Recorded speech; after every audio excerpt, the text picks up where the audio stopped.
দিয়েছি তার রক্ত, রক্তের বন্যায় আমার সোনার বাংলায় আমার জমিন থেকে আল্লামা বাকিবুল্লাহ জালালীকে গুম করে দেওয়া হয়েছে।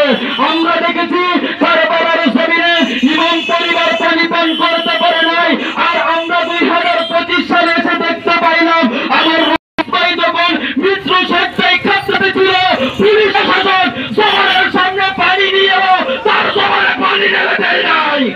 এর জবাব আল্লাহর দরবারে দিতে হবে। এই জন্য আমরা বলতে চাই, আমাদেরকে খেপিয়ে পড়বেন না। অচিরেই রইস হত্যার বিচার চাই।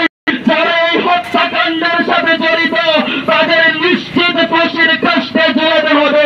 এটাই আহলে সুন্নাত ওয়াল জামাতের এক দফা, এক দাবি। আরেকটু আওয়াজ করে বলুন, অ্যাকশন, অ্যাকশন, ডাইরেক্ট অ্যাকশন। দিয়েছি তার রক্ত, রক্তের বন্যায় আমার সোনার বাংলায়। আসসালামু আলাইকুম ওয়া রাহমাতুল্লাহ।